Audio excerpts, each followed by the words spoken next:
Our children are the reflections of the energies and the energy and the success and the desire and the dreams and hopes that we have inside of us. So our kids are the reflection of our inner energies that we had. So if your mother or father were really successful or had dreams to do big things and be successful, and you become successful, it's because you reflect the desires and energy and that passion, that drive in your own system. I'll put it this way. You've been given this body, and this body is such an integrated system and has so much potential, and you just want to sit around like a couch potato and, just let it sit there and just get all, unproportioned, out of shape, and just, weaken. Your body and all your cells inside are screaming at you saying, come on, please, challenge me. Get up and exercise. Push me. Let's go. Let's grow. Let's build. See, you can have the body that you deserve. You can have the body of your dreams, or you could just have a really good, structured, healthy body. But you have to challenge it. You have to go out there and push it. And that's where, physical stress comes in. You have the physical stress of not doing anything at all, and then you have the physical stress of doing too much. So you have to know the happy median. You have to be like the wise man. You have to know when to and when not to. So if you think you know yourself, there's a whole nother level. There's always another level, because you're not the same person you were 5 years ago. You ain't the same person you were a year ago, 4 months ago, a month ago, a week ago, a day ago. Because every day there's a new you that's present. So get to know that person each and every day. Our bodies aren't designed to be one way. We're not designed to be one way. I mean, think about it. Something's like 100 pounds or 150 pounds, and you can't lift it this week. It's a little struggle for you to lift it. You can go back and take a month or two off and start hitting the weights and practicing and lifting weights and building tremendous amount of more muscle mass in your body. And then you go back and that 150 or that 100 pounds you were lifting is a piece of cake. You can lift it. You see, we have to do the same with our brains, our thought process, our entire body. Our bodies are not designed to do one thing one way. We can alter that and improve. And so I challenge you to improve on every area of your life and go into mastery. Changing a negative thought is as easy as just putting a smile on your face. People get in this pattern of emotional overwhelm, and then they get drifted and they start saying that their life doesn't mean anything or different things like that. And then they start to crash. And let me tell you, you could turn things down. Tomorrow could be a whole new day, a whole nother game, a whole nother level about, you might be at the bottom of the barrel. I remember I used to get down to like $5 to $3 in my bank account. And the next day, all this money would come through because, I sold a program. I was just starting my business. So I was, hoping for money. Or at the time, I was running a side business, and I was building websites. And someone would need a website. I'd be on a jog, just, remaining my way of thinking and just being humble and happy in the moment. And I was out on a jog, or I'd be out on the beach, and I'd be thinking, how am I going to get this money? And I would just, okay, I'm going to get it somehow. And I get a phone call while I'm on a run, and I make like $5,000. And if you're unhappy now, look, you don't need anybody to make you happy. Happiness comes from the inside. Happiness comes from you. You could be happy. You just have to choose to be. Okay, so we know how to do anything. We know how to do everything. But the thing is, we don't want to.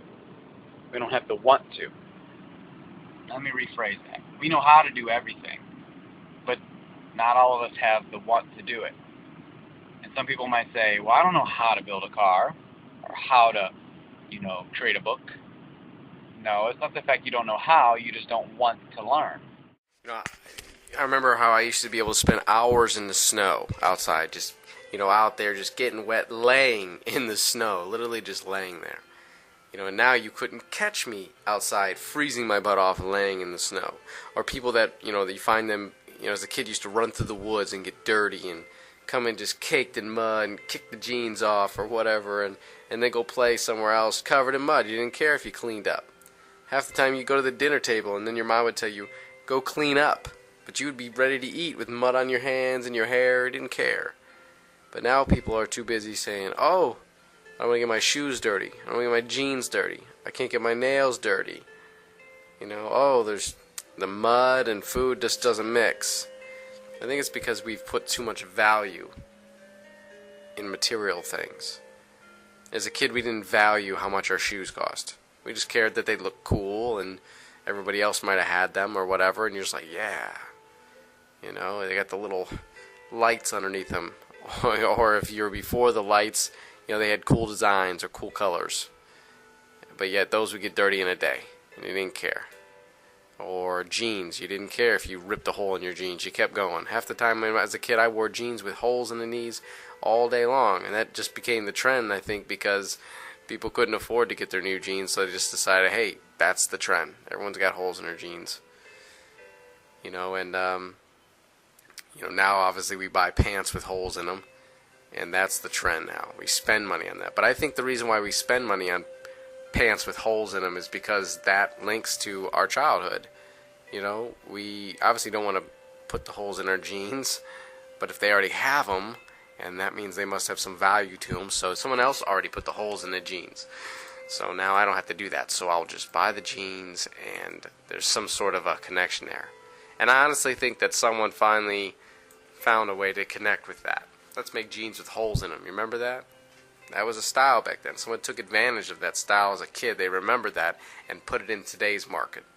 And now you have jeans with holes in the pants, holes in the butt, holes in the knees, holes on the side, because someone knew that that was a trend that was hot at one point, and they bring it around. History has a way of, I would say the creative intelligence has a way of finding a way to recreate trends.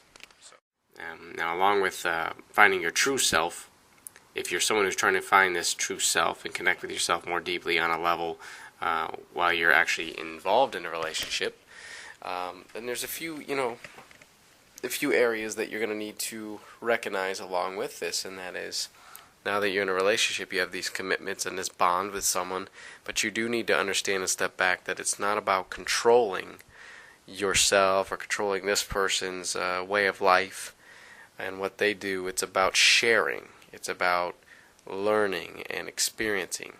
So a lot of people get into a relationship and immediately they feel that they need to put a restraint. They need to put boundaries that people can and cannot do things, like don't go out late at night, or don't go to this club, or don't talk to this person, and vice versa. When really, when two people connect, you're really connecting because you want to share your life with that person. You want to share all the adventures that come with life and on this journey. And you really want to connect and be committed to someone and just be happy. So in no ways do you really want to put restrictions on your relationship. So we need to get away from that way of thinking. And that simply just starts with really just going back to learning why you connected with this person, what this person is all about, and paying attention to the person's wants and needs, because your job in your relationship is really just to help fulfill that other person's wants and needs. And their job is to do the same. So if we both do it at the same time, you're fulfilling each other and you're enjoying yourself.